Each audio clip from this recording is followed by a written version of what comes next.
Hello everyone, मैं ओम प्रकाश प्रजापति। आज के ट्रू मीडिया पॉडकास्ट में हम आपको एक और ऐसी शख्सियत से रूबरू करा रहे हैं जो मॉडल हैं, लेखिका हैं, संपादक हैं और बहुत ही जिम्मेदार गृहिणी हैं। आप हैं डॉक्टर स्वीट एंजल जी। स्वीट एंजल जी, आपका ट्रू मीडिया के पॉडकास्ट में अभिनंदन है। थैंक यू, शुक्रिया, आभार। हमारे दर्शक आज आपको देखकर बड़े ही आनंदित हो रहे हैं क्योंकि बहुत वर्षों से आपका हमारे दर्शक इंतजार कर रहे थे। अरे वाह, पुनः आपका हार्दिक अभिनंदन है। शुक्रिया, धन्यवाद। हम प्रश्नों की ओर नमस्ते। चलते हैं। जी जी जी, जी, हम प्रश्नों की ओर चलते हैं। जी बिल्कुल। जैसा कि हमारा पहला प्रश्न है कि सूत्रों से पता चला है कि आपने हिंदी में पीएचडी की हुई है, जी तो हम चाहते हैं कि हमारे दर्शकों को हिंदी भाषा में ही कोई ऐसी रचना, कोई संस्मरण या कोई ऐसा डायलॉग सुनाएं जिससे हम कार्यक्रम की शुरुआत कर सकें।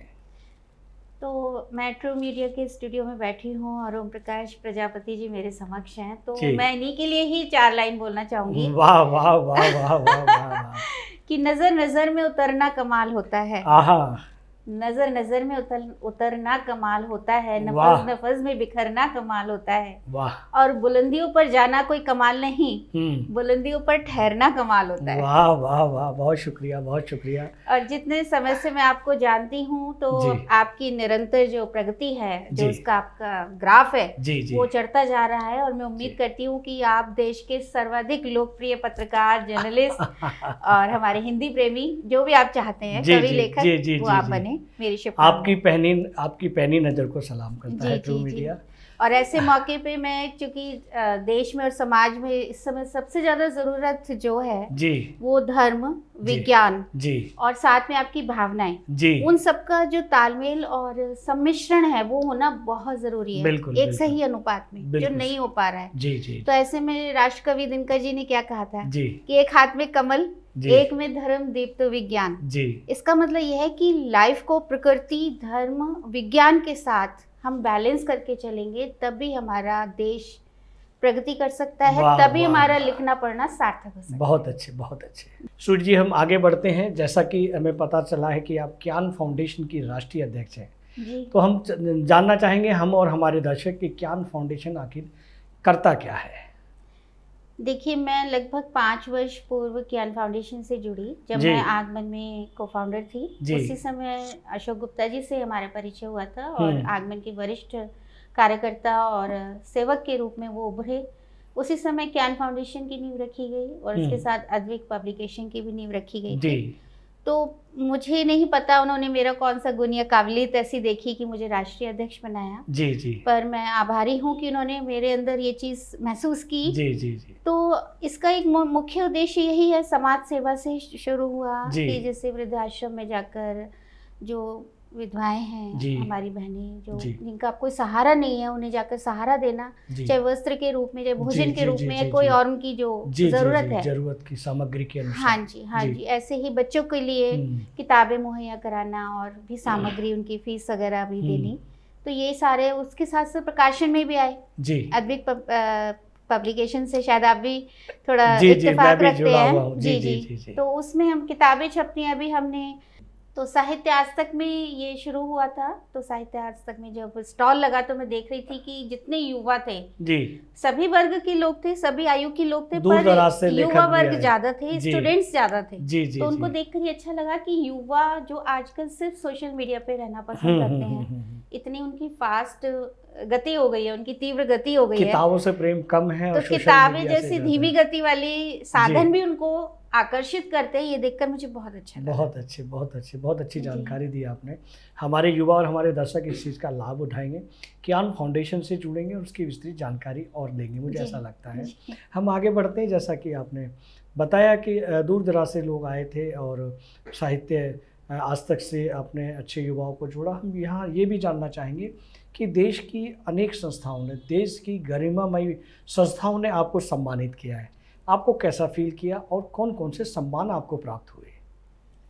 देखिए, अगर सम्मानों की बात करें तो बहुत लंबी फहरिस्त है उसकी। जी, सूची जी, जी। बहुत लंबी हो जाएगी। जी। अलग अलग चुनिंदा सम्मान। चुनिंदा में मुझे राष्ट्रीय लेखिका का सम्मान जी, मिला था। वाह वाह, जो सबसे मेरे लिए अनमोल है। बधाइयाँ बधाइयाँ जी। और बधाइयाँ। उसके बाद तो फिर वो सिलसिला चलता रहा। जी, जी। लेकिन मैं बस एक बात कहना चाहूंगी कि जैसे हाँ। मैं किसी पद पर कार्यरत नहीं हूँ जी और पद पर कार्यरत होना हम मानते हैं जब हमें सैलरी मिलती है। जी जी जी जी। ठीक है, वैसे तो हम बहुत सारे काम करते हैं, तो जब एक होम मेकर होने के नाते आप घर में रहते हो और अपनी लीस्ट प्रायोरिटी, एक तो होता है आपका सबसे प्रायोरिटी होती है काम के लिए, क्योंकि मेरे साथ बच्चों का, इन लॉज का, हस्बैंड का, घर का पूरा जिम्मेदारी उठाई है मैंने, पूरा कर्तव्य मेरे निर्वहन किया है मैंने। हमने दर्शकों को बताया है कि गृहस्थ जीवन की बड़ी जिम्मेदारी महिला है। हाँ, वो मतलब हर मेरी बहन होगी जी, लेकिन होती भी है, मैं देखती हूँ बहुत अच्छा कर रही हैं वो जी, लेकिन जी। उसके साथ साथ इस फील्ड के लिए मैंने यही चुना कि मेरी जो मुख्य भूमिका मेरे घर में रहे एज ए गृहिणी, परिवार के लिए जी जी, उसकी वजह से मेरे बच्चे या मेरे लॉज या मेरे माता पिता किसी भी रूप हाँ में जी, ना हो, वो नहीं सफर करें। वाह वाह। मैं नहीं चाहती थी कि वो कल को ये बोले कि तुम सारा दिन किताबों में उलझी रहती हो और घर नहीं देख पाती जी, हो। जी, तो जी। ये मेरा मोटिव नहीं था। ये अच्छी बात है कि जो गृहिणी होती है उनके घर की जिम्मेदारी महत्वपूर्ण होती है, क्योंकि जो बच्चे होते हैं वो शिक्षा में जुड़े रहते हैं, उनको समय पर भोजन चाहिए, उन्हें देखिए एक आयु ऐसी होती है ना, माँ का जो एक रोल होता है बच्चे के जन्म से लेके और जब तक वो किशोरावस्था पार ना कर ले जी, उसके बाद पिता की भूमिका शुरू होती है। क्या बात है, क्या तो बात वो है। भूमिका मैं नहीं चाहती थी कि कहीं भी बड़े होकर बच्चे कहें कि माँ तुम उस वक्त हमारे साथ नहीं थी, आपने ये नहीं किया और वो नहीं किया। वाह वाह, बहुत अच्छी आपकी दूरगामी सोच को सलाम करते हैं, प्रणाम करते हैं। हम आगे बढ़ते हैं। जैसा आपने बताया कि परिवार के लिए रिश्तों की बात की, तो हम जैसा कि हम और सनातन धर्म में सभी जानते हैं कि जो रिश्ते होते हैं, जो पति पत्नी का वैवाहिक रिश्ता होता है वो स्वर्ग से जुड़ा हुआ होता है, वो स्वर्ग से बनकर आता है। लेकिन वर्तमान में ये देखा जा रहा है कि उन्हीं रिश्तों में दरार पड़ के हमारे देश के न्यायालयों में उनकी संख्या बढ़ती जा रही है। क्या कारण हो रहा है? कारण इसके बहुत सारे कारण हैं जी, कुछ कारण हमारे दर्शकों को बताएं ताकि वो ये सुनकर उन कारणों को जोड़े ना या उसमें सम्मिलित ना हो।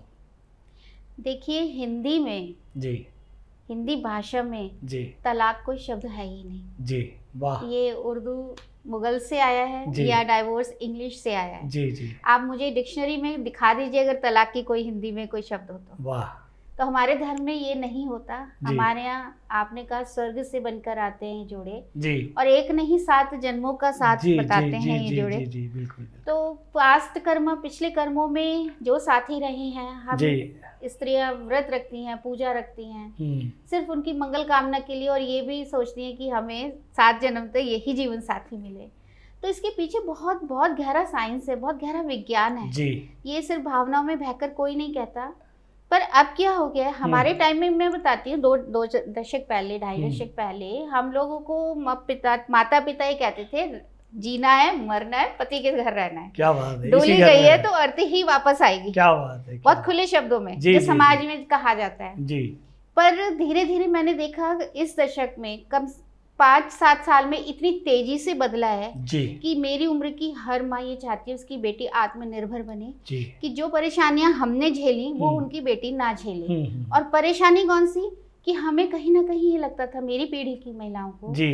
कि अगर हम आत्मनिर्भर होते तो हमें इतना नहीं सहना पड़ता, हमें इतनी गुलामी नहीं करनी पड़ती परिवार की, हम स्वतंत्र होते जी। आज हमें 4 दिन के लिए गर्मियां हो रही हैं दिल्ली में, मनाली भी जाना है तो मैं नहीं जा सकती अपनी सहेलियों के साथ जी, जी, जब तक परिवार नहीं साथ चले जी जी जी। तो ये सारी चीजें देखकर मेरे उम्र की सारी महिलाएं, मुझसे भी बड़ी माताओं ने ये सोचा कि बेटियां आत्मनिर्भर होंगी तो वो अपनी जिंदगी अपने हिसाब से जी सकती है। ठीक है, ठीक है। तो बहुत तेजी से अब पहले ये रेशो 10%, 20%, 30% होते होते अब 100% आ गया है। जैसे बचपन से सोचते थे ना लड़का या तो पापा का बिजनेस संभालेगा या नौकरी करेगा, वैसे ही अब लड़कियों के साथ होता है कि इसको इस तरह का प्रोफेशनल कोर्स कराना है कि पहले ये आत्मनिर्भर होगी जी। नौकरी करेगी या बिजनेस करेगी, कमा के लाएगी, उसके बाद उसके विवाह की सोचेंगी। ठीक है। उससे क्या हुआ नहीं, मेरी बात अभी पूरी नहीं हुई जी, जी, जी, इससे क्या होता है एक तो लड़की की उम्र जहाँ हमारे यहाँ 18, 17 या 20 वर्ष तक की उम्र कर देते हैं, हाँ शादी के लिए विवाह के लिए उपयुक्त मानी जाती थी। आज 28, 30, 32, 35 साल तक भी लड़कियों की शादी नहीं होती जी, जी, क्योंकि वो पहले पढ़ाई करती है जी, फिर कैरियर के लिए जुड़ती है जी। तो जब आधी उम्र माँ बाप के घर बिता ली और स्वतंत्रता के साथ, तो फिर इस उम्र के बाद वो क्यों किसी के साथ बन के रहना चाहेंगे। बिल्कुल सही कहा। अच्छा, हम लोग कहीं ना कहीं ये सोच के कि पैसे नहीं है, ये चीजें सोच के हम बहुत सारी चीजें मन में मार लेते थे कि पति से मिलेंगे या सास से मिलेंगे जी। लेकिन उन लड़कियों के पास पैसा भी होता है तो वो क्यों दबेंगी? नहीं, आप इसको दबना कहना चाह रहे हैं, लेकिन आप उस पुरुष की तो पीड़ा सुनिए, उस पुरुष की तो पीड़ा देखिए जिसके घर में बाहर से एक लड़की विवाह होकर आती है, उनके परिवार को संभालती है, उनके वंश को चलाती है, सब करती है। लेकिन जो महिला है जो इस तरह का विचार रखती है, वो बातें अपने माँ बाप को कर देती हैं, कह देती है मेरे साथ ऐसा हो रहा है, समाज में अनेक मंचों पर इस बात को कह देती है। वो पुरुष क्या करे?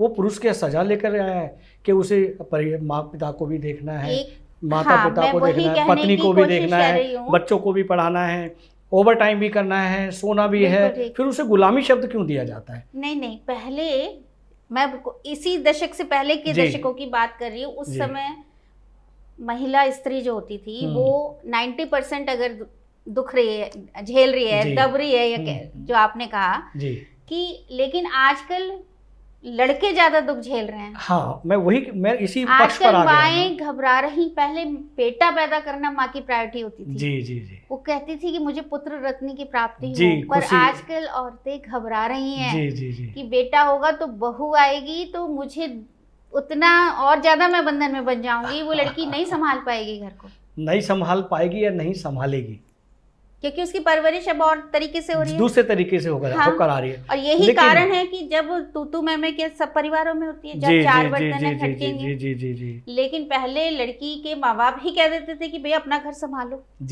हम कुछ नहीं कह सकते। लेकिन आज लड़की की माँ ही फोन कर करके 4 बार पूछती कि तुम्हारी रसोई में आज क्या बना है, या आज तुम क्यों खाना बना रही हो, या तुम गर्मियों की छुट्टी हो गई तुम घूमने क्यों नहीं गई, या ये मूवी रिलीज हुई तो गई कैसे नहीं। जी। क्या आप इस व्यवस्था को उचित मानते हैं? नहीं, बिल्कुल अनुचित है। देखिए, बैलेंस होना चाहिए जी। उस बिटिया पहले भी बैलेंस नहीं था जी, पहले लड़कियां पीड़ित होती थी जी, अब सासू माएं ज्यादा पीड़ित हो रही हैं जी। बहुत ही कम गृहस्थियों में बैलेंस बन रहा है, जहाँ पे पुत्रवधू और माता रानी जो हमारी सासू मैया है वो बराबर मेल जोल से तालमेल से रह रही हैं, बहनों की तरह रह रही है, माँ बेटी की तरह रह रही है। ऐसा बहुत कम देखा जा रहा है। लेकिन इसका समाधान क्या है? समाधान यही है कि या तो थोड़ा सा अनुपात में हो, माएँ बिल्कुल हस्तक्षेप ना करें, ना लड़की की ना लड़के की, या तो उनको अकेला छोड़ दिया जाए, या फिर लड़कियों को इतनी समझ आए कि जिस घर में हम जा रहे हैं वो भी हमारा घर है, वो उन्हीं का घर है, उन्हीं नहीं अभी तक तो नहीं समझ पाती ना, वो तो किसी तीसरे घर को बसाने के लिए है कि हमारे पास पैसे, हमारा पति भी कमा रहा है, हम भी कमा रहे हैं, हम अपनी गृहस्थी अलग बसाएंगे। लेकिन जबकि परिवार इतने सिमट गए हैं कि ना उनकी अब आजकल नंद होती है ना देवर जेठ होते हैं। लेकिन उसके बावजूद भी जो उनके आने वाली जो पीढ़ी होती है वो तो फिर परेशान में रहती है। उस पीढ़ी को ना तो संस्कार मिल पाते हैं, ना संस्कृति मिल पाती है, ना क्या होता है अगर वो लड़कियां अलग रहती हैं जी तो पोते पोतियां दादी से ही पलेंगे, तब ये प्रश्न आता है कि वो उनको कहाँ बाल गृह में भेजा जाए, क्रैश में भेजा जाए, ठीक है, डे बोर्डिंग में भेजा जाए। लेकिन प्रश्न यहाँ फिर वही आ रहा है कि उस पीढ़ी को, उस बालपन को वो संस्कार कैसे मिलेंगे? वो नाना नानी कहानी सुनाते थे, दादा दादी कहानी सुनाते थे, अपने अनुभवों को शेयर करते थे उन बच्चों से, बच्चे उन अनुभवों से सीखते थे कि दादा ने ऐसे कहा था, दादी ने ऐसे कहा, नाना ने ऐसे कहा। लेकिन अब तो सारा परिवेश ही बदल रहा है, जीवन शैली बदल रही है, व्यक्ति की उम्र कम हो रही है। ये कहाँ देश आके रुकेगा? क्या होगा इस संसार का, ये जब इस मानव जाति का क्या होगा? जैसे धीरे धीरे ये सोच बदली ना कि आत्मनिर्भर होकर ही लड़की का विवाह हो, ठीक है, शायद ये भी सोच धीरे धीरे फिर से अपने ट्रैक पर आएगी और अनुपात में संतुलन होगा कि भाई ना पीड़ित बने ना पीड़िता बने, ना पीड़ा सहे ना पीड़ा दे। वो जो बेटियों की माँ या पिता होते हैं वो ये संस्कार क्यों नहीं देते? नहीं, ऐसा नहीं है कि नहीं देते। देखिए, मैं ये नहीं कहती, क्योंकि सब घरों में थोड़ी ना हस्तक्षेप करती हैं लड़की की माँ। देखिए, भारतीय न्यायालयों में इतनी भीड़ हो रही है, वो वहाँ हो रही है जहाँ लड़की को भी खुद की घर संभालने की समझ नहीं है। तो वो संस्कार तो उस घर से मिलेगा ना उसको। तो माँ के को पड़ोसी भी भर के जा सकता है। आप में इतनी समझ नहीं है, आप इतनी बड़ी बड़ी डिग्री लेकर जॉब कर रहे हो, बिल्कुल आपको अपना घर नहीं संभालने की समझ। बिल्कुल वही ये समझ तो लड़की को और लड़के को भी खुद में पैदा करनी होगी कि वो मैं भी किस तरह अपना प्यार से रहते हैं। जी। हम आगे बढ़ते हैं इन्हीं विषयों से जुड़ते हुए। विषय है ये तो खैर कि जैसा कि आपने युवाओं की बात की, युवा पीढ़ी आजकल करियर बनाने के लिए और रोजगार पाने के लिए एकांत में रहना पसंद कर रही है। जो परिवार वैवाहिक जीवन के बाद जो एकल रह रहा है उसकी चर्चा हम कर चुके हैं। अब हम उस व्यवस्था की बात करते हैं जो युवा पीढ़ी है कैरियर बनाने पे जुड़ी हुई है। अभी आपने बताया कि 30 साल 35 साल 40 साल तक विवाह नहीं करते, लेकिन कैरियर बनाते हैं। लेकिन एक उम्र होती है घर बसाने की, बच्चे पढ़ाने की, फिर उनको शिक्षित करने की, वो समय सारा गुजर जाता है। जब तक वो अभिभावक जो है बड़े होते हैं या मैच्योर होते हैं तब तक उनके बच्चे छोटे रहते हैं। उन्हें किसी भी रूप से, शारीरिक रूप से या मानसिक रूप से उन बच्चों का सहयोग नहीं मिल पाता है। और एक स्थिति ऐसी आ जाती है कि उन बच्चों को अभिभावकों में से माता या पिता की भी वो प्यार नहीं मिल पाता, या वो नहीं होते हैं, या कुछ यथास्थिति दुर्घटना हो जाती है या जो भी होता है। तो इस वजह से भी हमारा समाज चरमरा रहा है। इस विषय पर क्या कहें? मेरी बात तो शायद जो पहला प्रश्न था उसमें मैंने काफ़ी कुछ यही बात कह दी कि जब तक परिवार का हर सदस्य अपनी जिम्मेदारी नहीं समझेगा, जी जी जी, हर रिश्ते की वैल्यू नहीं समझेगा, जी जी जी, तब तक ये स्थिति बनी रहेगी। और जहाँ आपसी समझ से कि अब समय रहते कि हर चीज़ समय से अच्छी लगती है जी। चाहे विवाह हो, चाहे संतान पैदा करना हो, चाहे पढ़ाई हो, चाहे नौकरी हो, जी, जी, जी। तो हर इंसान को जो हमारे समाज में व्यक्ति हैं, हर एक को अपनी जो रोल है वो टाइम से निभाना होगा, टाइम से निभाए और सकारात्मक निभाए। बिल्कुल, उसको ये सोचना चाहिए कि मेरा क्या रोल है मेरी गृहस्थी में। बहुत अच्छी बात बताई मैं डिमांड ही कर रहा हूँ, चाहे वो अभिभावक हों, बच्चे हों, युवा हों, सबको अपनी जिम्मेदारी अपनी ईमानदारी से निभानी होगी, तभी ये परिवार सफल होंगे और सुदृढ़ नींव होगी। बिल्कुल, जैसा कि हमने दर्शकों को बताया था कि आप संपादक हैं, आप लेखिका हैं, आप कवित्री हैं, तो हम यहाँ ये भी जानना चाहेंगे कि हमारे देश की आबादी लगभग 140 करोड़ है और हमारे देश के विद्वान कहते हैं कि साहित्य समाज का दर्पण होता है। और हमारे क्षेत्र में हिंदी भाषा हो या उर्दू भाषा या अन्य भाषा हो, साहित्य बड़े जोर से बड़े ऊपर तक आवाज़ उठा रहा है। आप जैसे लोग आवाज़ उठा रहे हैं। साहित्य दर्पण होने के बावजूद भी समाज को दर्पण नहीं दिखा पा रहा। क्या वजह है कि युवा साहित्य पसंद नहीं करते हैं, या वर्तमान वरिष्ठ जन जो साहित्यकार है वो युवाओं को इस साहित्य से जोड़ते नहीं? आखिर क्या वजह है? नहीं, देखिए, ये तो मैं नहीं मानूंगी कि जो वरिष्ठ साहित्यकार है वो छोटों को आगे नवांकुरों को नहीं बढ़ने दे रहे, क्योंकि आजकल सोशल मीडिया का जमाना है। जोड़ रहे हैं, हाँ, बढ़ाने की बात नहीं कर रहा। अच्छा, क्या वो जोड़ नहीं रहे इसलिए वो दर्पण महसूस नहीं हो रहा? वो अगर जोड़े ना जोड़े, लेकिन हमारे पास संसाधन ऐसे है ना कि खुद ब खुद हम लाखों करोड़ों लोगों से जुड़ सकते हैं। रातों रात एक पोस्ट डालो और आप जुड़ गए। जी, वही मैं पूछना चाह रहा हूं। आपके अंदर कैलिबर कितना है कि आप कितने लोगों को आकर्षित कर पाते हैं अपने लेखन से। जी जी, तो वो चीज अलग होती है। प्रश्न ये है कि साहित्य दर्पण है समाज के लिए, वो दर्पण क्यों नहीं दिखा पा रहा साहित्य समाज को? एक तो जहाँ तक मुझे लगता है कि बहुत स्पष्टवादी होना जी एक साहित्यकार की इस समय की सबसे बड़ी आवश्यकता हो गई है। जी जी जी। अगर आप इस डर से कुछ लिखने से संकोच कर रहे हैं जी कि कोई बुरा मान जाएगा, या मैं अपनी बात कहने में संकोच कर रहा है, हिचकिचा रहा है जी, पहले तो उसके दिल की बात उसके पाठक तक नहीं पहुंचेगी। बिल्कुल सही बात है। ठीक है, ये बात सही है कि साहित्य और सिनेमा दोनों ही हमारे समाज के दर्पण होते हैं। जो समाज में हो रहा होता है वही कलम के द्वारा पन्ने पे उतारा जाता है। बिल्कुल, या सिनेमा के द्वारा देखा बिल्कुल जाता है। लेकिन आप ये देखिए ना, अब हम हिंदी साहित्यकार हैं, हिंदी साहित्यकारों को पहचान क्यों मिली? सोशल मीडिया से जी। बीच में एक समय ऐसा था कि हिंदी की किताबें सिर्फ लाइब्रेरी की ही शोभा बढ़ाती थी। जी जी जी जी। या तो उनको प्रकाशन नहीं मिलता था जी, प्रकाशन नहीं मिलेगा तो पाठक ही कहाँ से मिलेंगे जी जी जी, या वो अपनी डायरी रंगते रहते थे घर में बैठकर कि बड़े जो साहित्यकार थे उनको आगे आने नहीं देते। क्या बात है, क्या बात। तो ये रीजन था। अब धीरे धीरे धीरे धीरे सोशल मीडिया, इंस्टा है, ट्विटर है, फेसबुक है, इन सब के माध्यम से लोग अब रचनाएं पढ़ रहे हैं। और ऐसा नहीं है, अब धीरे आप देखना और 5 साल बाद लोग समझ भी रहे हैं, सीख भी रहे हैं, क्योंकि परिवार की टूटन किसी को भी नहीं बर्दाश्त होती है, किसी को नहीं भाती, चाहे वो लड़की वाले हो या लड़के वाले। वजह से डिप्रेशन हो रहे हैं। बिल्कुल सही। 40 साल के भी नहीं होते हैं लड़के। 3 लड़कों का मैंने सुना है, छोटे छोटे बच्चे हैं उनके अलग अलग घरों में, और उनको हार्ट अटैक आ गया। बिल्कुल, अच्छे खासे आए हैं शाम की को वजह से ही होता है जी।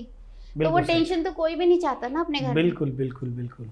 चलिए, हम अगले प्रश्न से पहले एक जानकारी आपकी व्यक्तिगत तौर से लेना चाहेंगे, क्योंकि हमारे दर्शक ना चिंतन और मंथन की बात सुन सुनकर बोर हो गए। हम ये जानना चाहेंगे आपसे कि अब तक जी आपसे मेल हो या फीमेल हो, कितनी संख्या में लोगों ने कहा कि आप बहुत खूबसूरत हैं? मुझे नहीं पता। Thank you so much. नहीं, मैंने संख्या पूछी है आपसे बस कि 2, 4, 6, 10, 100, 200। देखिए वो एक प्रवर्ब है ना इंग्लिश में कि beauty lies in the eyes of beholder. क्या बात है। सुंदरता हमेशा देखने वालों की आंखों में होती है। नहीं, कह भी देते हैं बहुत सारे ईमानदार लोग, कह देते हैं सोशल मीडिया तो पे। इसका मतलब ईमानदार लोग नहीं मिले आपको? नहीं, ईमानदार ही हैं जिन्होंने कहा नहीं है आपको। नहीं मिले हैं। चलिए कोई बात नहीं, असंख्य हैं। असंख्य है। वाह वाह, बहुत शुभकामनाएं आपको। हमारे दर्शक थोड़ा एंटरटेनमेंट चाह रहे थे, इसलिए मैंने प्रश्न किया। हम आगे बढ़ते हैं। जैसा कि आपने अपने जीवन में मॉडलिंग भी की है, मॉडलिंग की शुरुआत कैसे हुई और कैसे आपने मॉडलिंग की, हमारे दर्शकों को बताएं। देखिए, I am a small town girl, बहुत छोटे शहर से हूँ मैं जी। और दिल्ली शादी हुई मेरी, फिर घर गृहस्थी, बच्चे, यही सब जैसे आम महिला का जीवन होता है। उसके बाद हम शॉपिंग जाते थे तो ओढ़नी में गए हम, जैसे तनिष्क में गए, मालाबार में गए जी। तो उन लोगों का एक चीज मुझे बहुत पसंद आई कि मॉडल्स तो कुछ भी पहनेंगी, अच्छा लगेगा। जी। बात तब है जब उनकी ज्वेलरी और उनकी साड़ी पहनकर कोई एक आम सी साधारण सी दिखने वाली गृहिणी भी अच्छी लगे। क्या बात है। तो उसका जो प्रचार है वो ज्यादा सशक्त होगा। जी। तो हम, मेरे जैसी बहुत सारी महिलाएं जैसे तनिष्क में ज्वेलरी खरीदने गई या मालाबार में गई या ओढ़नी में गई, जी। तो वहाँ पे उन लोगों ने हमें ही मॉडल बनाया। क्या बात है। अपने वस्त्र पहनाए, अपने आभूषण पहनाए। और उस समय हम रेड कारपेट पे जब चलते हैं तो किसी सेलिब्रिटी से कम नहीं समझते। क्या बात है, बहुत। और ये कहीं ना कहीं प्रेरणादायक भी है कि कोई भी महिला अपने आप को ये ना सोचे कि अगर हमने शादी नहीं की होती, देखिए बात फिर से वहीं आ रही है। बहुत अच्छी बात, बहुत तो हमारा फिगर नहीं खराब हुआ होता। जी। तो हम भी मॉडलिंग कर सकते थे। तो शायद ये ब्रांड्स जो हैं हमारी उसी दबी इच्छा को पूरी करने के लिए वाह हमें आगे बढ़ाते हैं। बहुत अच्छे। जैसा कि हमारे सूत्रों ने बताया कि आप मोटिवेशनल वीडियो बनाती हैं, रील बनाती हैं। अब तक आपकी वीडियो से कितने साथियों को लाभ मिला? मैं बहुत कम घर से निकलती हूँ जी। साहित्य जो सेवी हैं वही बुला लेते हैं, जैसे आज आपने आमंत्रित क्या किया। बात है। या कहीं लोकार्पण होता है, काव्य गोष्ठियाँ होती हैं, तो महीने में 1 से 2 बार मेरा घर से बाहर आना होता है। जी। और उसके बाद हम आस पड़ोस में जो लोग मेरे साथ सोशल मीडिया पे जुड़े हैं, मुझे पता है तब सबसे अच्छा लगता है कि जब कोई महिला या पुरुष मित्र भी या कोई भी आकर ये कहता है कि हम किसी उलझन में आज उठे थे जी, और अचानक आपकी रील देखी और हमें जैसे समाधान मिल गया अपनी समस्या का। क्या बात है। तो मैं ये सोचकर मुझे मन हर्षित होता है कि मेरे ना मिलियन फॉलोवर हैं जी, ना मेरे पास इतनी कोई बोलने की कला है, निपुणता है जी, फिर भी अगर मेरी बात से किसी को जिंदगी में जीने की कोई कला आ रही है या उसका दुख दूर हो रहा है या उसको कोई एक समाधान मिल रहा है अपनी समस्या से जूझने का, तो इससे बड़ा तो कोई कार्य ही नहीं है। बहुत अच्छे। और जब मैं सोचती ना अब मैं रील नहीं बनाऊंगी, बहुत हो गया, तब कोई ना कोई मैसेज में इनबॉक्स में मुझे कोई ऐसा टॉपिक दे देता है कि मैम इस पर रील बना दीजिए। वाह, बहुत अच्छे। आप जो है अपने दर्शकों के, अपने प्रिय साथियों के आप प्रेरणा स्रोत भी हैं और आपकी मोटिवेशनल रील से और बहुत कुछ सीखने को मिलता है। ये कहें कि एक दिन भी अगर वो सकारात्मक जी लेते हैं तो हमें बहुत कुछ मिल जाता है। नहीं, ये मुझे तब से सुनने को मिला जब मेरी पहली पुस्तक पब्लिश हुई थी जी। उसके नाम भी कुछ इस तरह थे उलझनों के हल, आगमन खुशियों का। क्या बात है। तो उसमें भी मैंने ध्यान, जो कि बहुत मुश्किल कार्य जी है, योगियों का करने का है, बिल्कुल सही, बिल्कुल जनसाधारण तक मैंने उसको पहुंचाने की, इस प्रक्रिया को पहुंचाने की कोशिश की इस किताब के माध्यम से। बहुत जरूरी है, हमारा लेखन सार्थक हो जाए तो हमारा जीवन भी सफल हो जाए। तो उसके बाद से मुझे जिसने भी वो किताब पढ़ी थी, मुझे यही कॉम्प्लीमेंट मिलते थे, ये कह लो सराहना मिलती थी जी कि ये पढ़कर आज हमने अपने जीवन में बदलाव लेकर आए, हम इस परेशानी में थे, हम निकल गए। क्या बात है, क्या बहुत अच्छे। डॉक्टर स्वीटांजलि, हम चलते चलते एक अंतिम प्रश्न करते हैं कि आपने आपके विवाह के बाद में आपने पीएचडी की, आपने बच्चों को पालन पोषण किया, अपना ग्रह देखा, आपने लेखन किया, ऐसे तमाम कार्य किए, ये सब कैसे आपने एकजुट होकर कैसे कर लिया इस काम को? आपने कैसे समन्वय बिठा लिया आपने? मेरे मन में ये पंक्तियां गूंजती हैं कि जी जी होके मायूस ना आंगन से उखाड़ो पौधे, आहा, धूप बरसी है तो बारिश भी यहीं पर होगी। क्या बात है, बहुत बहुत और सार्थक। एक लाइन और कि ना किसी गीता से ना पूजा से अता होती है, ना बादशाहों की दौलत से अता होती है, और रहमतें बरसती हैं उन्हीं के आंगन में जिनके दामन में बुजुर्गों की दुआएं होती वाह हैं। वाह वाह। तो मुझे यही लगा था कि मेरे जो बुजुर्ग सास ससुर हैं या मेरे छोटे छोटे बच्चे मैंने पैदा किए हैं, तो मेरी पूरी जिम्मेदारी बनती है इनका ध्यान रखना। बहुत अच्छे, बहुत। और मन से और प्यार से, ऐसा नहीं कि मैंने इसको बोझ समझा। जी जी जी। उसके बाद जब मेरी बिटिया किशोरावस्था में आई, 9th-10th में थी, तो वो पढ़ते रहते थे बच्चे, तो मुझे ही लगा, मेरे संपर्क में एक डॉक्टर मंजुलता सिंह है मेरी एक्सटर्नल गाइड, उन्होंने मुझे मोटिवेट किया कि तुम पीएचडी क्यों नहीं करती, और साहित्य में पीएचडी करना इसलिए तुम्हारे लिए सरल होगा कि तुम्हें कॉलेज नहीं जाना पड़ेगा बहुत ज्यादा। जी जी जी। तुम बच्चे भी देख सकती हो। बहुत अच्छे। तो मैंने यही मन में, जो मैंने आपको शुरू में कहा था जी, कि मैंने इसको सबसे आखिर में रखा, अपनी पसंद को। जी। तो उससे क्या हुआ, जब भी मुझे समय मिलता था मैं इसको कार्य को समय समय पर आपने सदुपयोग किया। हाँ, ये कह सकते हैं। वाह वाह जी, बहुत अच्छा। आपने ट्रू मीडिया के पॉडकास्ट में अपना बेशकीमती समय दिया, इसके लिए बहुत बहुत हार्दिक अभिनंदन आपका करते हैं। जी, थैंक यू, शुक्रिया। अगर आप ये वीडियो YouTube पर देख रहे हैं तो हमारे चैनल को सब्सक्राइब करें और बेल आइकन को दबाना ना भूलें। अगर आप Facebook पर ये वीडियो देख रहे हैं तो हमारे पेज को लाइक करें।